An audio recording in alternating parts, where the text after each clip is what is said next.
What's up, everybody? Welcome back to Deep View Media with me, your host, Mr. Work.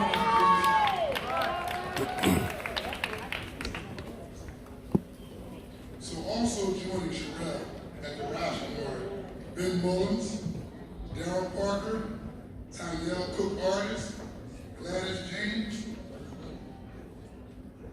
Marlene Trice, Brenda Rivera,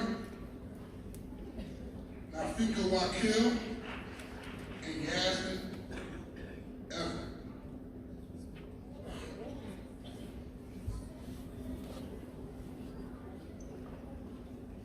Good afternoon. Listen, I know it's a whole lot of people here. Good afternoon. Good afternoon. God is good. We need to be excited today about what's going on right now. It is, my name is Marsha Fudge. I am a former mayor, and it is my singular and high honor to have been asked to administer the oath of office to my friend and to whom I know will be the and to her family having been a mayor. It is not easy. Well, people say it's lonely people say it's lonely at the bottom, it's lonely at the top. So stay with her, have her back. I'm going to ask you at this time to please say I and state your name. I, Mayorl Parker, Do solemnly swear do solemnly swear that I will support, that I will support, obey, and defend obey, and defend the Constitution of the United States, the Constitution of the United States, the Constitution of the Commonwealth of Pennsylvania, the Constitution of the Commonwealth of Pennsylvania, and the Philadelphia Home Rule Charter, and the Philadelphia Home Rule Charter, and that I will that I will discharge the duties discharge the duties as mayor as mayor of Philadelphia of Philadelphia with fidelity. with fidelity. Congratulations. Thank you, Shauna. Happy New Year.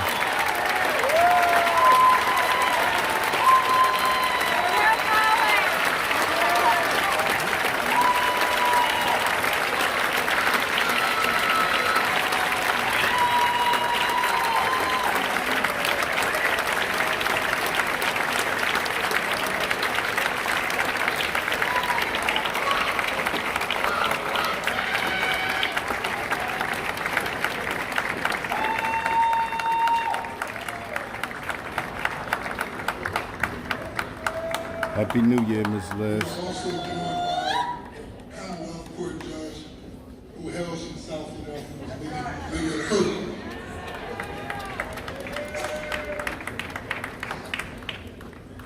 The Chief Clerk will read the certificate of election of the Honorable Sherelle L. Parker as Mayor of the City of Philadelphia.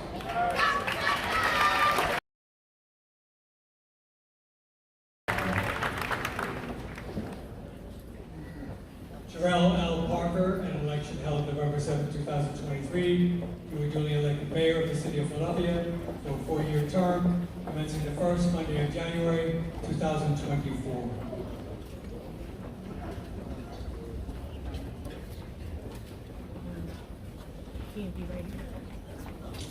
Members of City Council, Reverend clergy, elected officials, distinguished guests, ladies and gentlemen, I have the distinct honor to present to you her honor, the Mayor of the City of Philadelphia, the Honorable Sherelle L.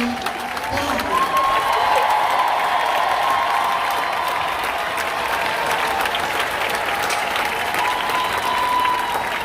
How much you want to bet?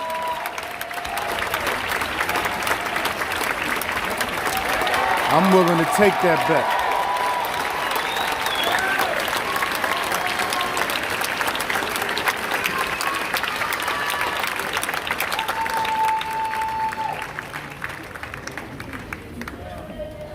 The first change got to happen with themselves, so let's start there though.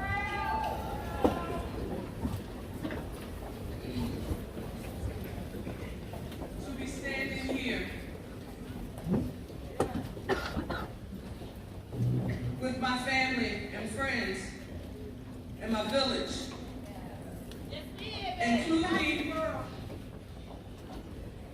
South King Council President Kenyatta Johnson gave her props for being from South Philly. But Mr. President, in 2005, she was in Harrisburg Square, Mayorl Parker in. And I'm referring to none other than my good friend, senior municipal court judge here in our great city of Philadelphia, Lydia Kirkland. Give her a huge round of applause.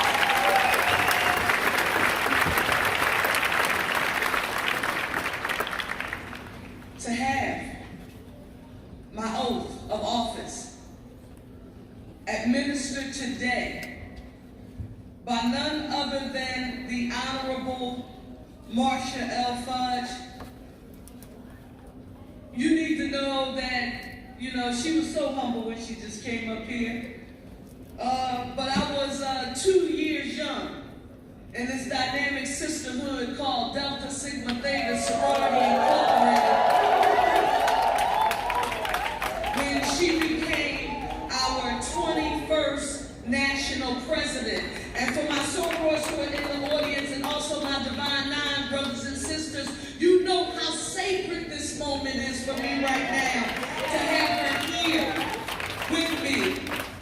You heard her mention that she was a former mayor here, but as usual, what she didn't tell you is that she was the first female and the first African-American mayor of Warrensville Heights, Ohio.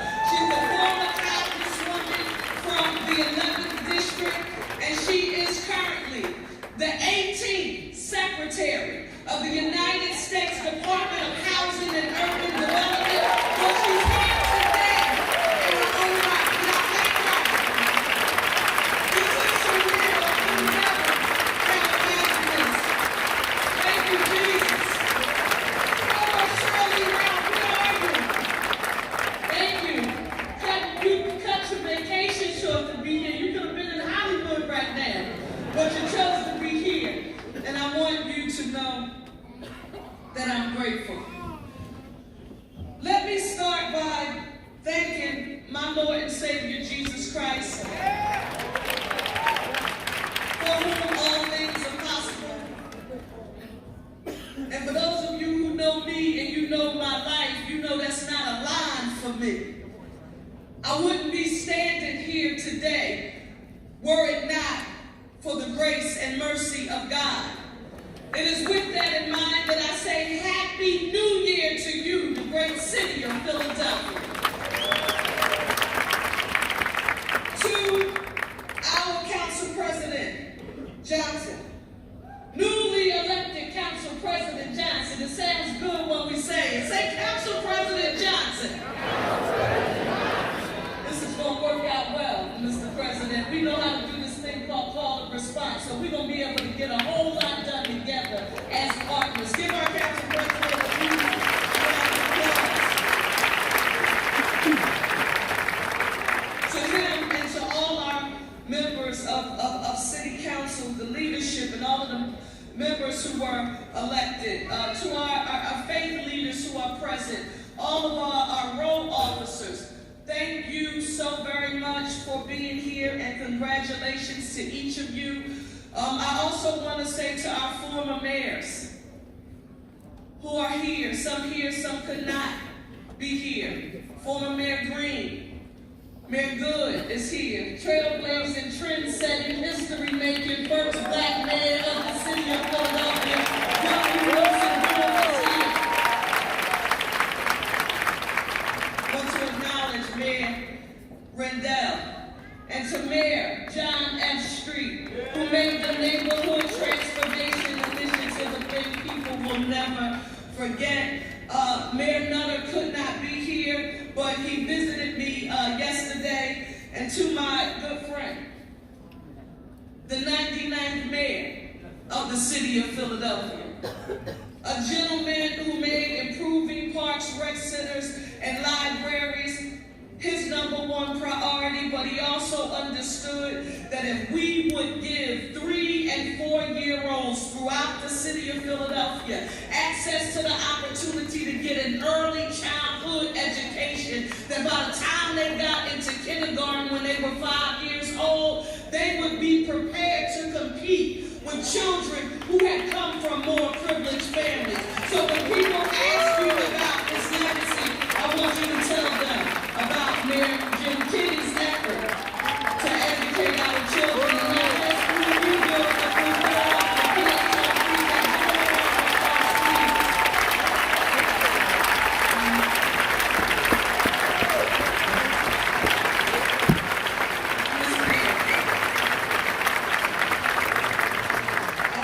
and our U.S. Senator Casey is here. Our Lieutenant Governor, Austin Davis, is here. And Congress members Evans, Boyle, and Scanlon are here. Along with Speaker McClinton and members of the Pennsylvania General Assembly are here, along with the judiciary. And I'm not sure if it's true, but someone told me that we have Mayor Eric Adams from New York City here. Is Mayor Eric Adams here somewhere? Wherever you are, hello, Mr. Mayor. I need to stop right here for a second. And he's not expecting this, but I have to give credit where credit is due. The gentleman who served as a council member for the 5th District, along with our council president, who I often refer to as my big brother, Council President Darrell Clark, I want you to know that our working together was not something that a whole lot of people ever expected us to do. They wanted us to stay caught up in the past because Council President Johnson, he's got this thing planted in my brain right now about a new day. You've been talking about a new day.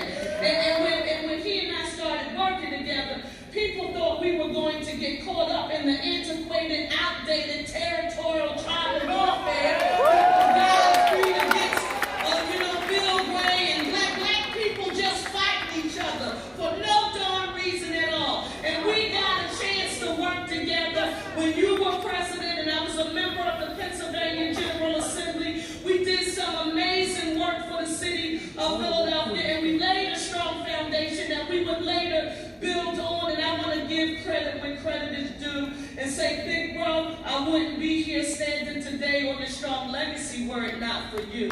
Give John Clark a huge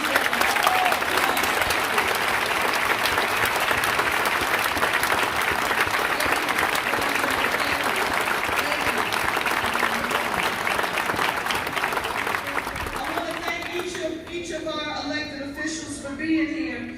The reason why it's important for me to go through that list is because for those of you who will take a stroll back mentally and remember any negativity getting straight out of here, all of it. General election, I kept talking about a thing that a lot of people were laughing at me about.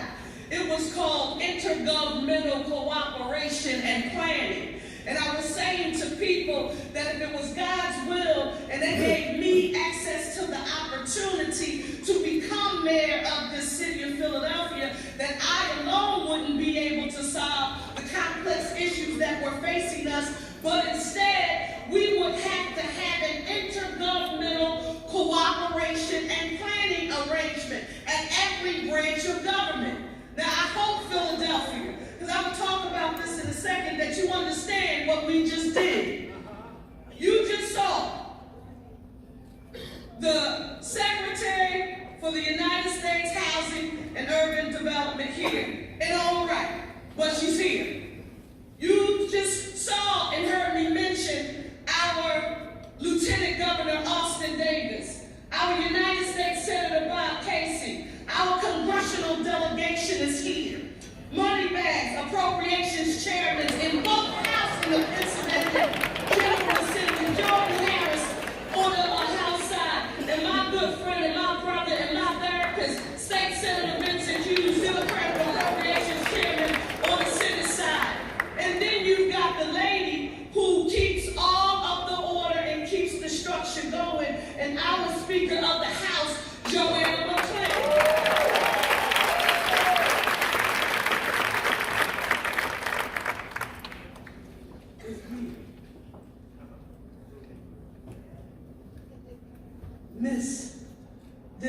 opportunity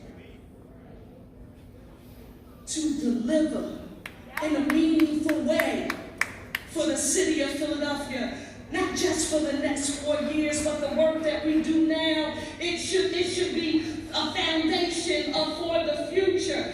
Our children should be saying in every neighborhood that they go to, wow, we saw on a video, they don't even do videos, they streamed it, whatever they did, what they'll do for this day in the future. And you know, some of the things that they talked about, they got done. And store it for Council history. President Johnson, to every leader whose name I just mentioned, if we don't get, I'm not talking about incremental change. I'm talking about bold, transformative steps that when people walk outside of their houses, they can touch, see, and feel the results of our labor. If they don't see it, it's on us. I want to congratulate each and every member who was sworn in today. Your victory in a new term that begins today. I want to stop now and thank Philadelphians for giving me a chance to earn their support and for believing in me and my vision for the future of our city. When I started on this campaign, I wasn't going to say it, but I'm going to tell them I had Cecilia and Aaron are hollering at me somewhere. When I started out on this campaign, I want you to know that you crisscross the city and you talk to different constituencies. And sometimes you will talk to a people, and primarily the group will be based on race, a black group or a white group or a Latino group, or it will be a low to moderate income community. It will be a wealthy community or a working class community. And we had some experts who came to try to offer our little scrappy campaign some advice, because we weren't the biggest candidate in the field. And they said, well, what you should do is you should tell her that if she wants to win, when she goes to the Northeast, she should talk like this.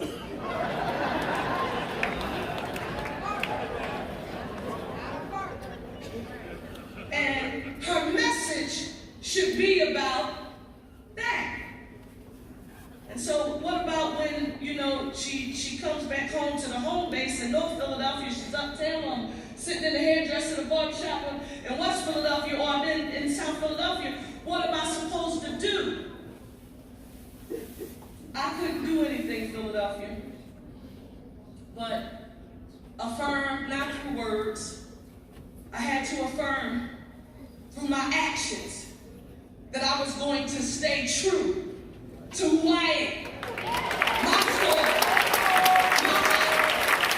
But I wasn't going to try to put on the image that Mayorl Parker is a bastion of perfection, and that if you would just vote for me, everything in our city would change. Because I'm standing on the shoulders of a people who prayed for me in the midst of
people were asking me, we don't really see people doing that a whole lot like you. Like, why are you, you've been elected for X number of years.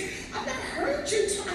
I never thought you had a life that was so difficult, Sherelle. I mean, you've never said anything out loud like that before. Like, why haven't you shared it?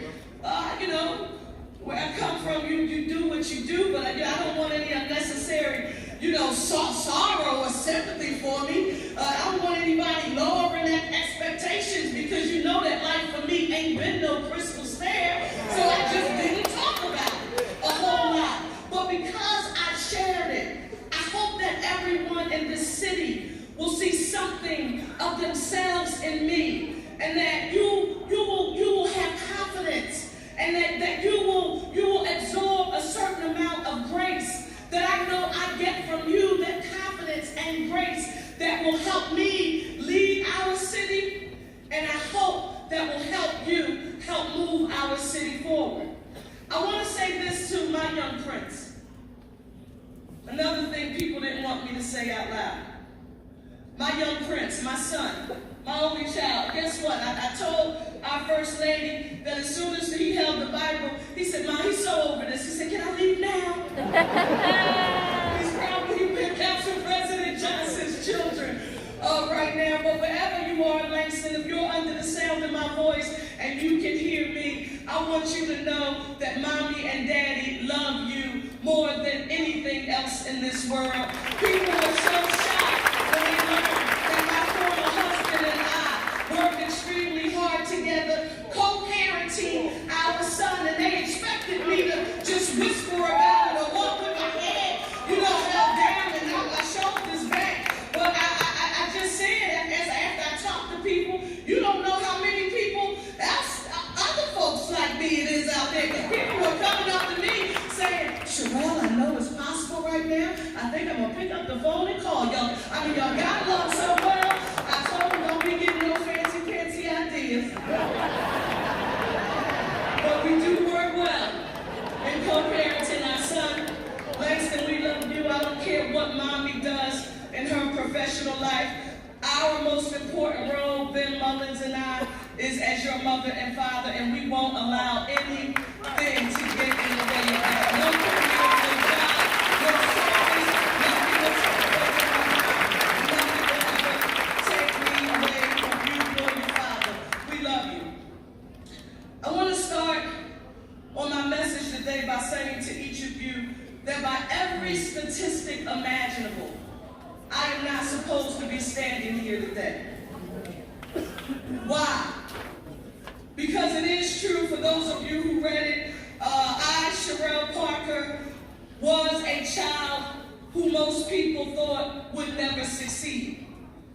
And they really did almost have me thinking the same thing. So right now, lots of people have been asking me, how do you feel? And I've been telling them that there are no words that I can explain the mix of emotions that I am feeling during this historic moment. I can only tell you that I have a deep-rooted sense of gratitude permeating in my heart and in my spirit, since the people of our great city have given me access to this opportunity to serve them in a manner and a role that many thought would be impossible, out of reach for someone like me. Sherelle, what do you mean? I want to say it out loud that I was born to a single teenage mother without my biological father present in my life.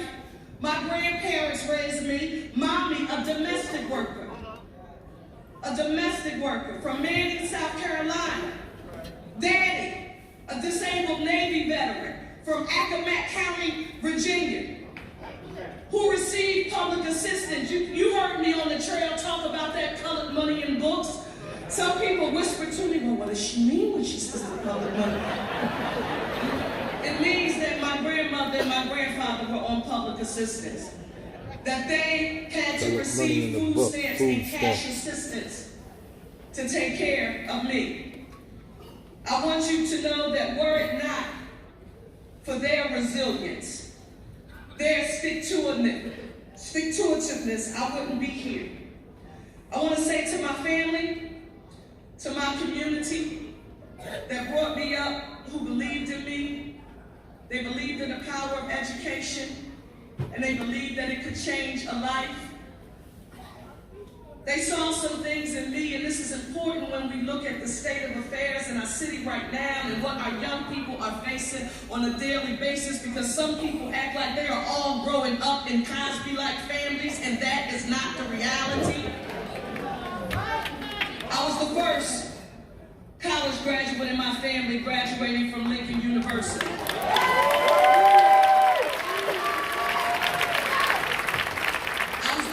Graduate of an Ivy League institution, acquiring a master's degree from the University of Pennsylvania. Then I went on to a career as a certified secondary English teacher. For all the English teachers or teachers in general who are in the audience, don't forget to let people know how hard you work. Let them know you are NTE class and praxis pass teachers, and you are doing extremely hard work in our classrooms. I say all of this to let you know that two quotes are the foundation of the work that you've seen me do throughout my career. And if you, when you walked in, you looked on your seat, if you got a book that was an action plan on the back of your seat, raise your hand so I can see if they gave out the action plans. Okay, I want you all to think about Sister Dr. Maya Angelou stating as she traveled across the country. She said that in life, people will forget what you said. People will forget what you did. But people will never forget how you made them feel. The second quote comes from one of my favorite civil rights activists and authors, and is none other than the brilliant James Baldwin. And I truly think, and I want you to think about this through the lens of Philadelphians and what they think about those of us who are here on the stage who are elected and who work in government, and they see us putting our hands on Bibles and getting sworn in, but they go back into their neighborhoods and they're thinking about these promises that we've made, but they say, what about me? I don't see it. And so James Baldwin, he was often quoted as stating, when people said that they supported civil rights, but he hadn't seen it, he would say, I can't believe what you say because I see what you do. I can't believe what you say because I see what you do. Now I want you to let those two sink in and to hear from my mouth to your ears that I cannot do this alone. I did not get to this stage by myself.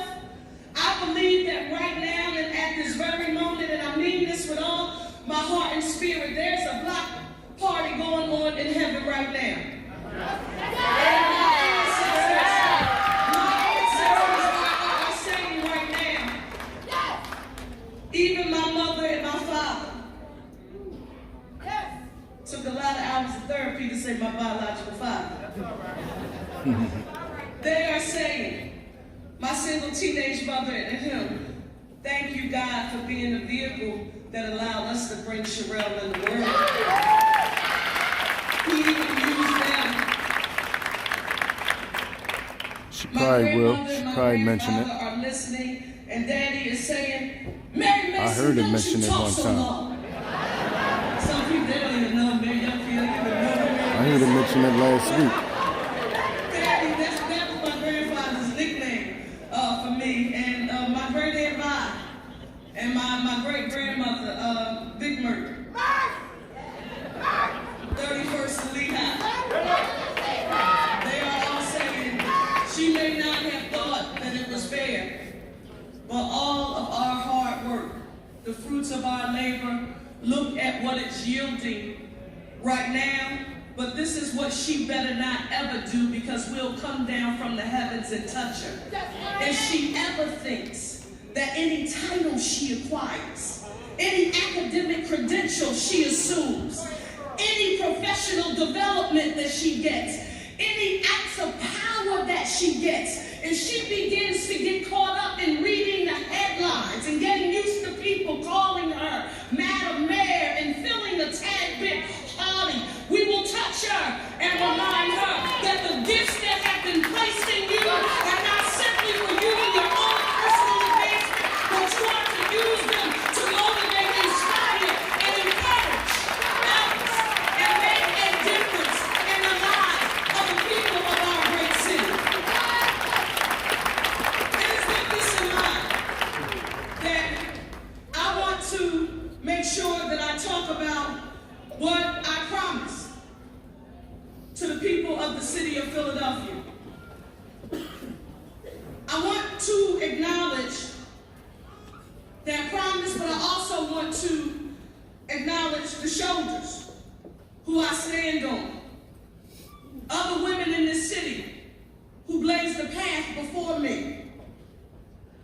showed me the way.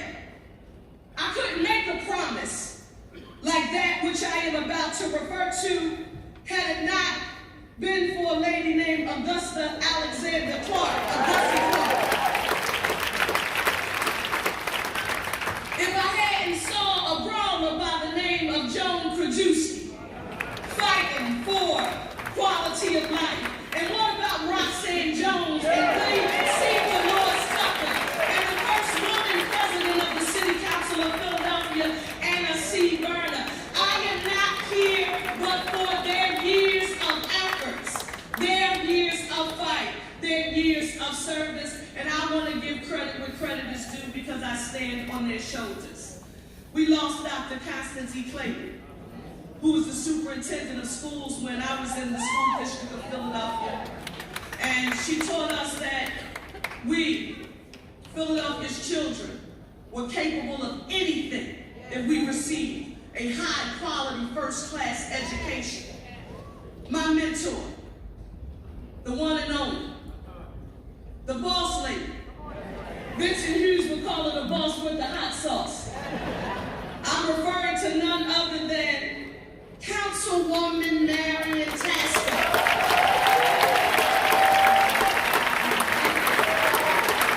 who raised me politically and governmentally and showed me the way to reach this historic moment.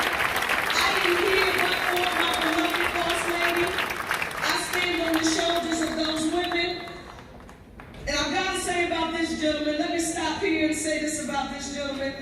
You hear me talk about intergovernmental cooperation and working in a bipartisan manner. I'm not sure if Republican State Senator Ward is here, or Leader Pittman or Leader Cutler or any of my Republican friends from Harrisburg are here, but I want you to know that I would not have known the value and why it was so essential for a Democrat from Philadelphia to have a relationship with a Republican who may have come from rural Pennsylvania, had it not been for a guy who, when he got elected, I was 8 years old, he was tall and thin and had a whole lot of hair. He is now our Congressman, Dwight Evans. Give him a huge round of applause. Dwight was the one who made me run for the state house. I wasn't interested. I said, well, what's the go to Harrisburg? And Mayorl Tasker supported him, and he told me to go to Harrisburg, if you remember, and learn how to be a legislator. Thank you so very much, Dwight. It is some of the greatest value and professional development that I have ever added to my career, and to you I want to say thank you. You all are familiar with Sonia Sanchez, the great poet, and she had a poem called Love Colored with an Iron Lace. And that is who these women are. And Dwight Evans is to me. It is because of them and because of their faith in me and your faith in me that I am standing here today. However, my Aunt Brenda is here. I don't know where she is. She said to me, so you are about to do something special and become the first woman, the 100th mayor, and the first little black girl from the 1900 block of Pittsfield Street to become mayor of the city of Philadelphia. And she says, well, what are you going to do when even before you get started, there are naysayers who doubt the ability to turn the challenges that the city is facing around. Always gonna be the naysayers. They stay around. What are you going to do when you are trying to move forward and proffer solutions, but all some folks seem to want to do is to wallow in all that is wrong and discuss all of our woes as if where we are now is where when that happens. I made sure that I said to Aunt Brenda, and I want you all to hold on with me here, when you hear me begin talking about implementing the action plan that you have a tangible copy of.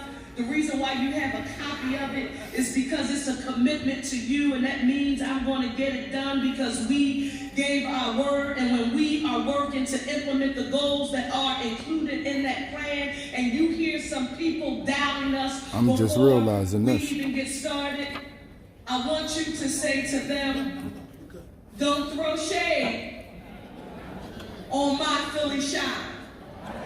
And the reason why this is important is because sometimes we forget who we are. With all of our greatness, we forget what a mighty city that we really are. And so I want to say that that promise that I made to people here in our city of Philadelphia, that when I swore this oath as Philadelphia's 100th mayor, first woman to hold the office in 341 years, that I would do so with humility, with respect for the 99 who came before me, and with the solemn promise that if we work together, Council President Johnson, members of this body, along with each and every one of you, we would make Philadelphia the safest, cleanest, greenest big city in the nation with economic opportunity for all. I delivered that vision to you, members of this audience, residents in our great city of Philadelphia. You have responded in the affirmative, and for that I want you to know I'm grateful.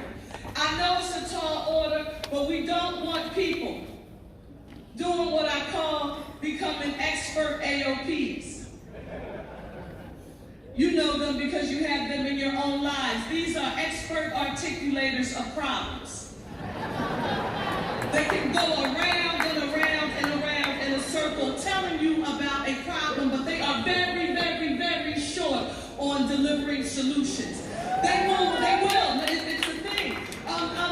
They will begin to remind us that yes, it's true, a quarter of our citizens are living in poverty, that despite the progress in lowering the number of homicides, we still have far too many senseless shootings, too much gun violence, and too many illegal guns on the streets of Philadelphia. We know that our neighborhoods, they too have been struggling under lots of blight, illegal trash dumping, and nuisances that in essence degrade the quality of life and enjoyment of our blocks and of our communities at large. What I'm here to mention to each of you today is that we are going to be laser focused on developing and implementing. She didn't say Kensington name, but drugs and violence she mentioned. Because guess what you deserve to see? And this is going to sound like a novel idea. You deserve to see your tax dollars at work in your neighborhoods in a way that you can all see, touch, and feel. You deserve policies that come from the ground with the community. The days where we spend our time and energy focused on people, places, and things that encourage us to wallow in our woes. Hear me, we will not feed into that. As you heard me say, we are proud Philadelphians, and I hope you have watched what we've been putting down recently. If you pick up that action plan, you will also know that in recent weeks, we have assembled a team of cabinet members for my administration. And if you put them together, this group of men and women, they are bright, they are sharp, they are focused, and they all share one common denominator. Guess what they have in common? They all have a can-do spirit. They have a how spirit. They have we must rid our city of this culture of no in everything that we are trying to achieve.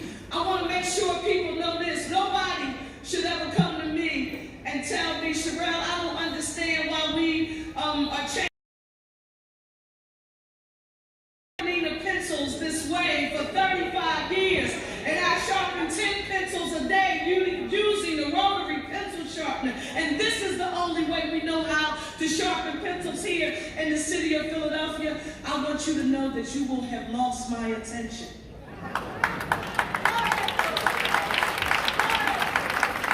We must citywide. How are we going to get to yes? The first way you get to yes is by doing this. You assemble a team of public servants with national reputations as experts in their field, from policing and public safety and organizational management and finance and economics and so many other areas. And I'm proud that we've appointed strong leaders with strong ties and experience in the city of Philadelphia. Someone said, it's interesting that a lot of these people have lived here and worked here. That's what's up, Miss Mayorl. When we look nationally, we just happen to come up with the best, most qualified, and connected candidates who don't need a GPS to make it to 52nd Market Street. They know how to get there. There is so much work to be done, and we cannot wait to get started. Public safety. In our first 100 days included in that plan, my administration will announce specific plans to increase the number of Philadelphia police officers on our streets. Listen, with the focus on community policing citywide. Stop. Sherelle, why is this important? In every neighborhood in the city of Philadelphia, remember Mayor's quote, we can't get angry because people who live and work and own a business in our city have told us on many occasions that they don't feel safe in their neighborhoods. And we can't be angry at them because they have publicly expressed to us how they feel. But this is what we can do. We can tell them that we have a right to do our best to work on rebuilding trust between our police departments and communities who have a reason not to trust, but to figure out by having officers engaged in community policing, walking the beat, riding the bikes, officers there as guardians and not warriors, getting to know the people that they are sworn to protect and serve. Listen, they're because they're making sure things are okay on your commercial corner or at your rec center. They are there to build proactive relationships with you. And I didn't change my message no matter where I went in the city. And you know what? We can have both.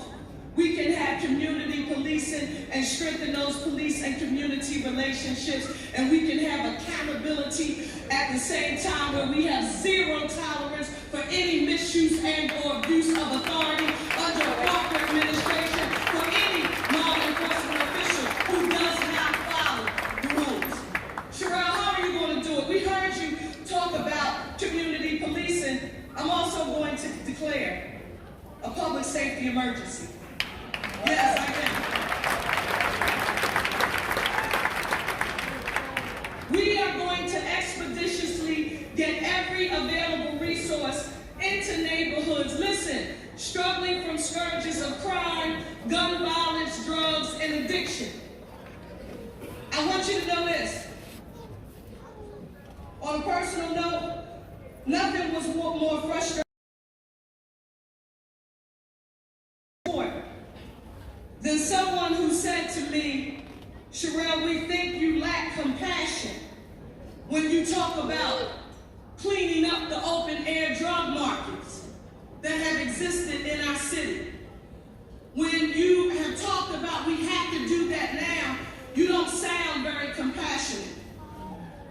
I want to say to each of you that our police commissioner, Kevin Bethel, he's going to deliver plans for those crises and other crimes like car theft, shoplifting, yes, that retail theft, and the illegal use of ATVs that diminish our quality of life. We are going to use a holistic approach to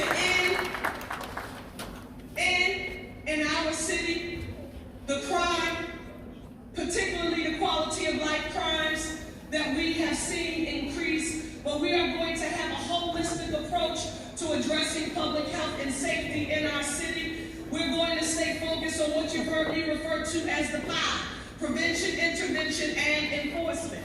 But I want you to know I'm not going to be afraid to make those tough decisions. And if somebody tells you that we think she lacks compassion because she wants to be too aggressive in cleaning up the open air drug market, there you go. You tell them there you go. to think about whether or not they would want their mother, father, there you go. sister, brother, or loved one on the streets Thank you. openly using Thank you. drugs, and from the kids who have to walk by and go to school, business owners who are trying to survive, and people in the community who are saying, please just don't forget about us. We're going to have a data-driven and research-based approach that is put together by the best law enforcement and public health professionals that we can find, but I want you to know everybody is not going to be happy when we make some of these decisions. Absolutely. We're going to make our city safe for the people who live here, who work here, and who come into our city from the suburbs and from across the country and from across the world. Everybody's talking about 2026, and are you ready? If we don't get our own house in order before a company comes, and if we don't address public safety, we won't be ready to receive anybody in 2026. I want the world to know that I am fully committed to ending this sense of lawlessness and bringing order back to our city and a sense of lawfulness. In lawlessness, bring order back in a sense of lawfulness right here in our city. We know that we can do it when we partner with the community. The partnerships come from the ground up, but there has to be a sense that residents who live in the city of Philadelphia, no matter their zip code, deserve to have a high quality of life in their neighborhoods. I believe, yes, I do believe that everybody deserves that. Clean and green. If you want to irk my nerves, let me hear you call our city Philadelphia. We will launch a new approach to addressing quality of life issues like illegal short dumping, cleaning up litter and graffiti, fixing potholes, and removing abandoned cars. And y'all know we're not playing, because guess what? With those abandoned cars and those tractor trailers, we're going to be calling our friends at the Philadelphia Parking Authority. Don't play with them.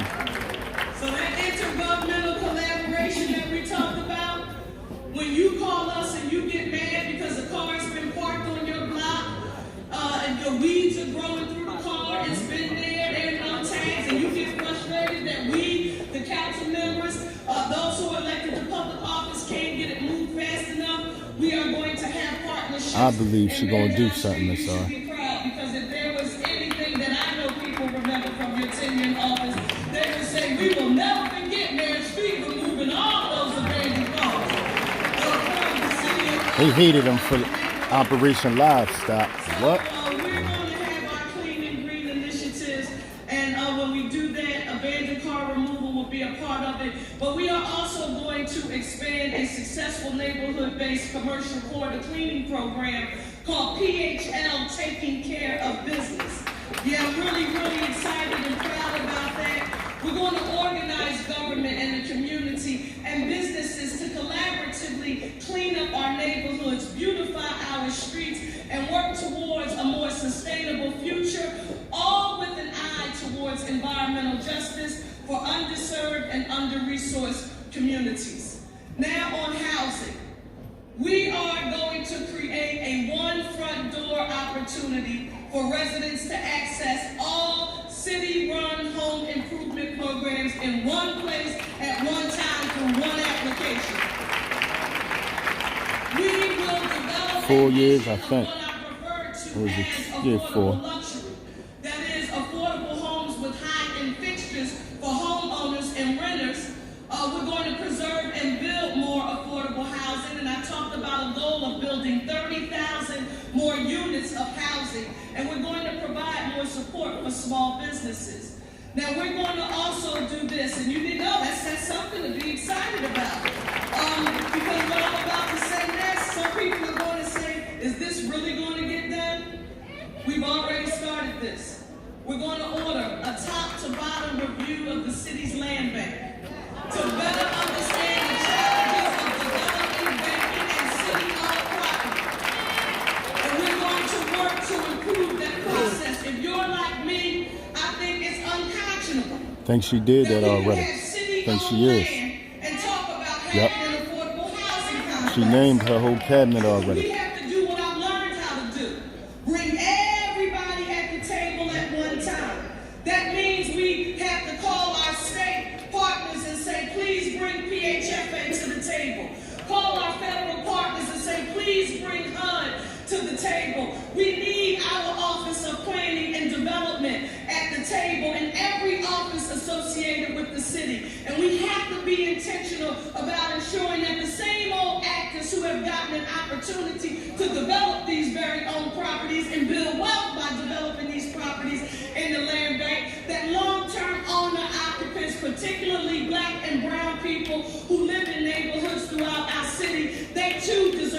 access to the opportunity to become developers and build wealth in their city. It's not either or. If we work together, it's an and. We'll need the building trades. We will again need all of our federal, state, and local partners, and we're going to need the best and the brightest housing, counseling agencies, and quite frankly, members of the development community who are interested and make a solemn commitment that they do want to be a part of growing the future of Philadelphia. Next, we want to talk about economic opportunity. People have often asked me, how and why do you think you're standing today? I'm standing because my education and my village and my training helped to put me on a path to self-sufficiency. We want all people on a path to self-sufficiency here in the city of Philadelphia, but they can't do that without access to an economic opportunity, a career, learning new skills so that they can earn a living wage, have health care, earn retirement security, and take care of their families. And I want each and every one of you who are here today to know that we can't do that without the business community. I've been so frustrated over the past few years that have at times when I've seen this us versus them attitude as it relates to business, as if Philadelphia doesn't need businesses open here in our city. When you take a look at our city of Philadelphia and you realize what a significant contribution wage, business privilege, and net profits tax bring here in the city of Philadelphia, you know we need to do what I'm about to state for the record. We're going to, within our first 100 days, we're going to announce our PHL Open for Business initiative that is going to do, and I hope you get this, exactly what the council president noted in his remarks. We're going to reduce the red tape that it takes and how it makes it harder to do business here in our city by requiring every department to submit to my office a list of the unnecessary permits and regulations that we can eliminate so that we can make it easier for you to do business here in the city of Philadelphia. So while I've seen a lot of people over the years stand up and give great speeches, I've always been a tangible-based outcome person. On day one, we want the business community to know that Philadelphia is officially open for business. We are open for business here in the city of Philadelphia. This is also something that we're going to do. We're going to eliminate the college degree requirements for many city of Philadelphia jobs so that people with real live-life experiences, that they can lend their expertise toward making our city better and open up the door for those good-paying job opportunities. Listen, right here in the city of Philadelphia's government, we can do that now. We've done that. We've started to do that already here in the city of Philadelphia for some employment opportunities, but we must do that across the board. We can follow in the footsteps of Maryland, along with our great Commonwealth and our governor, Josh Shapiro. But we want to make sure that we remove any barriers to access to opportunities that don't allow our people to be put on a path to self-sufficiency. We are really excited about this agenda. We're excited about under economic opportunity having something that we've never had in the city of Philadelphia before. People seem to have us focus on measuring these numbers in diversity, equity, and inclusion. And a lady named Della Clark and a guy named Carl Epps are beating me over the head all of the time saying if you don't make it somebody's job to monitor the success of minority-owned businesses, we will never be able to advance and make the case for the capital that we need. Because it's not another program, it's access to capital to move these businesses along. So we're going to be focused on minority business success. We will have a direct appointment to the office of the mayor, and we will convene our business roundtable. And we're going to bring together local, state, and federal officials along with our business leaders who have a stake in the economic success of our city so that we can tap into the intellectual resources of Philadelphia and truly try to create economic opportunities for everyone. As it relates to education, I said on the campaign trail, and I mean this wholeheartedly, we're going to develop a comprehensive strategy to provide meaningful out-of-school programs and job opportunities for students outside of regular school hours. We're going to prepare strategy for school building modernization and work closely with the school district on its own plan for school facilities. Listen, you heard me say I'm a teacher. Our children have the same right to come to school and receive a 21st century education in a clean, modern school building with state-of-the-art facilities and equipment as does any other child anywhere in this Commonwealth. And I don't care if they go to a traditional public, a charter, or a parochial school, while we know what our obligation is to tradition. We're going to be focused on building quality seats, and we're going to be focused on listening to the people who are doing the work on a daily basis, who are in our classrooms, our teachers, our administrators, the people on the ground up, so that they can provide us with guidance and instruction on what we need to give them in the classroom so that we can be successful. Why is this important? Because that's the only way we're going to be able to keep our schools open from 7:30 in the morning to 6 p.m. at night, year round. I want you to imagine. Who's Shauna? Yeah, I want you to imagine the academic enrichment programs and the job programs, workforce development, again, the building trades. If we're building new schools, training our children to build those schools. If we're building new housing, affordable units on market rate. How about training our young people to be prepared for those opportunities? We have exception colleges and universities so that high school graduates are ready to enter the workforce. If we don't find a way to have this out of school time training, we're going to miss a great opportunity to train our next generation of leaders. What does the longer hours mean? It means that parents who are working, they don't have to worry about trying to juggle childcare and earn a living to support their family at the same time. They don't have to feel guilty about, I want to take these hours of overtime, but I need to get to school to pick up my child at the same time. We're going to do outreach, allowing my team and I to hear directly from those teachers and counselors and those principals on how to best attract, retain, and how to support them. And we're going to seek out committed citizens, and I want you to hear me clearly, to serve our students as members of the school board. Someone says, you shout that out loud, but they don't get paid.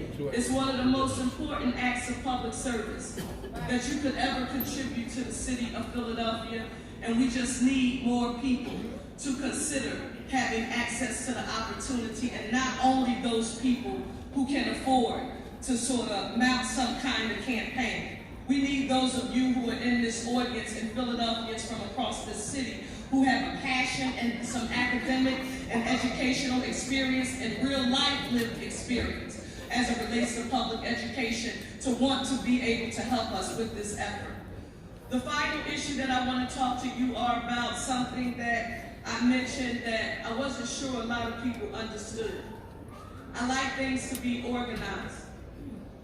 And I have never seen here in the city of Philadelphia an organized structure that allowed the administration to work directly with the business community, the faith-based community, and the intergovernmental community.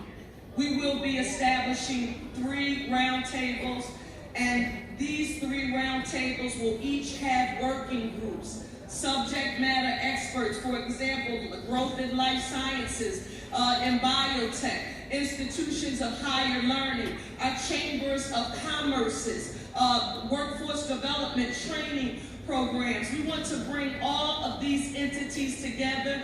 The people who will be announced very shortly, who have been selected to become a part of the Mayor's Business Roundtable, we will announce them shortly, but we are going to lean on this group of individuals, along with the business community at large, to help us solicit and develop better ideas for how City Hall can serve all of the different constituencies and needs of our diverse city. Let me be clear again, these roundtables will have active vehicles to make and implement new policy in this city. So we want your ideas on how we can be more successful. We hope that you will listen to our calls for your leadership to participate, and that you will definitely respond. I want you to know that I know this is a lot that we promise. All this we promise we do, and more.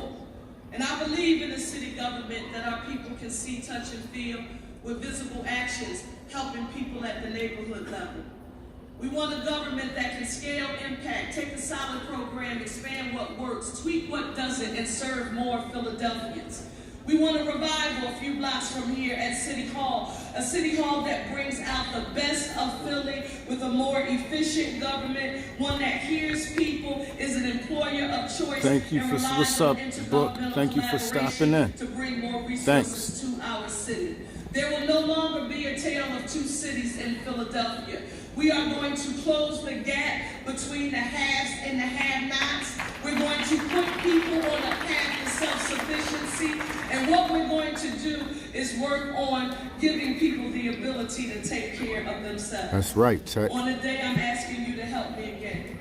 You helped me get here and stand before you today during this history-making moment. And I don't want you to judge me solely by what I'm about to say, but I need your help one more time. I pronounce that I'm not Superwoman. I can't do this alone. We need each and every one of you to be engaged. When you get a call from your city government asking you to serve on a committee or on a board, especially when it comes time for us to get into neighborhoods, and we talk about, having our faith-based roundtables, conduct informational meetings about educational and employment opportunities with the city of Philadelphia. We need those blocks organized, and we need you engaged. And this is going to take all of us, the entire city. With that being said, Philadelphia, I want people of every race, class, socioeconomic status, and gender, every religion, all coming together. I know you will join me. I have all of the hope in the world that you will join me. I hope you've been feeling a sense of renewed energy. People have said it to me, Sherelle, we feel something that we haven't felt in the city of Philadelphia in a very, very, very long time. And I said to them, thank you. But if you don't want that feeling to go away, you got to make sure you're willing to roll up your sleeves and go to work with us. Philadelphia, I thank you so very much for this opportunity. I want you all to say this with me. Now, you heard it referenced today. The vision was safer, cleaner, greener, with access to economic opportunity for all. But if we all work together, I said that we would be working to build one Philly, a city united. But it's not real unless you say it with me. Everybody put your ones in the air. Just like this, put your ones in the air. Let me hear you all say, one Philly. One Philly. And United City. In United City. I love you, Philly, and together we're going to get through it.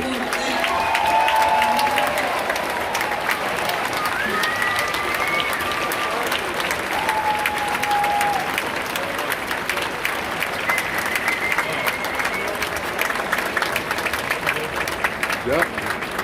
One, Miss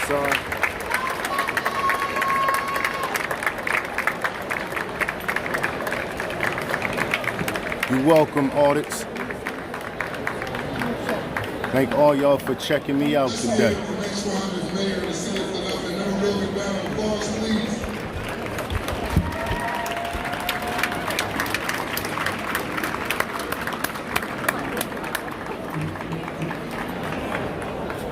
So I have a couple of housekeeping items.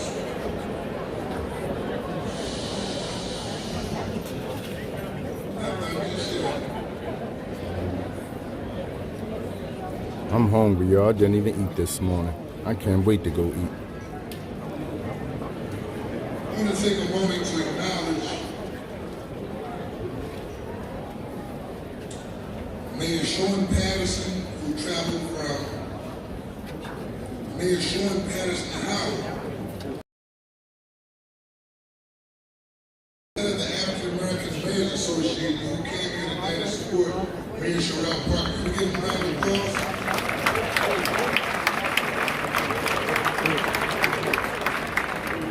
I want to also circle back and acknowledge again and thank the Honorable Marsha L. Fudge. We up out of here now, y'all. Hold on. Former mayor, former congresswoman, and current secretary of the United States Department of Housing and Urban Development for taking time out of her schedule and being here today. Let's give her another round of applause.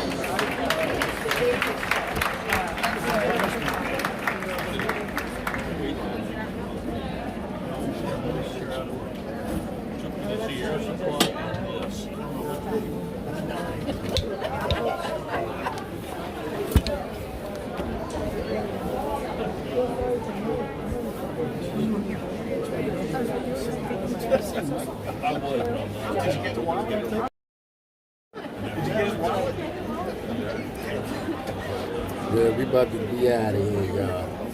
At this time, I want to remind Bible holders to please follow the program. We swear in the potential judges of the Common Pleas Court, next followed by the newly elected judges of the Common Pleas Court. If you are participating in these parts of the program, please make your way to the stage.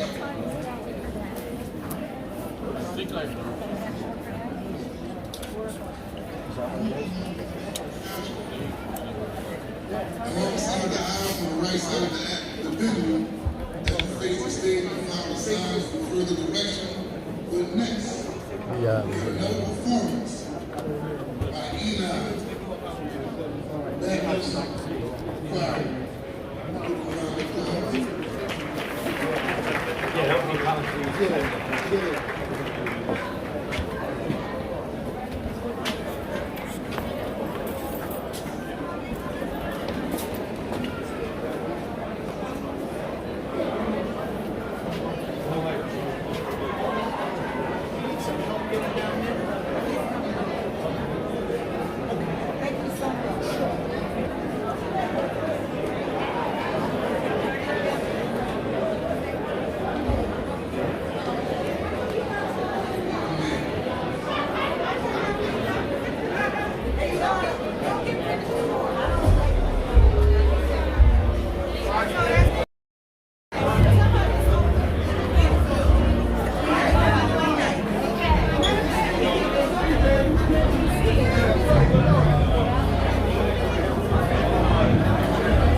Here we go, y'all, back at it.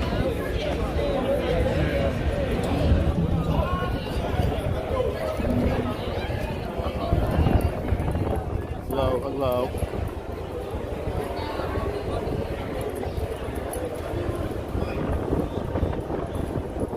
Fight hate with love, y'all.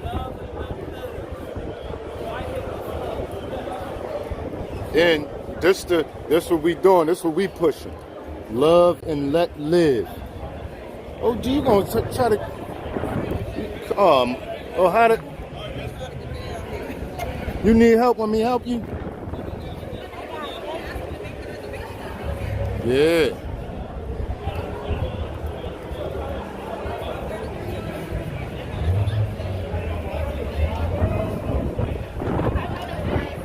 I wish I would have had me a hood now. OG gonna go switch up on me. Y'all look at it. I don't like the loan.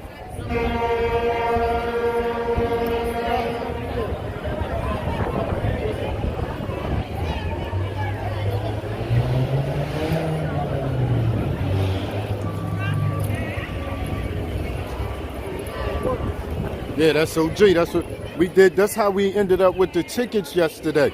Because we did this in City Hall. We did this right outside City Hall. And somebody he knew came and gave us some tickets to get in here today. Yep. I'm right there here, prison guard.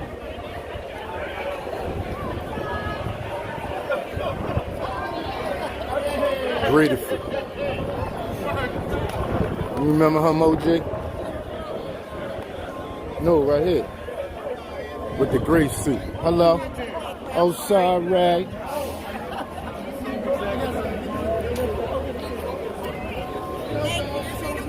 That's okay.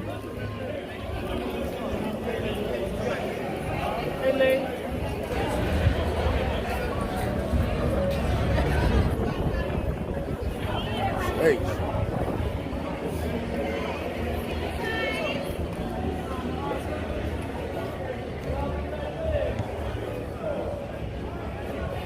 We almost off this. We about to get off this live, y'all. We don't got too much more juice left. But we will be back. We will be back soon. Yeah, we'll be back soon.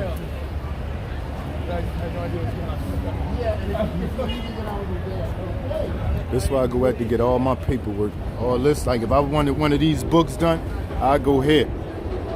This DocuCare. That's why I get all my flyers made at and different things like that. At DocuCare.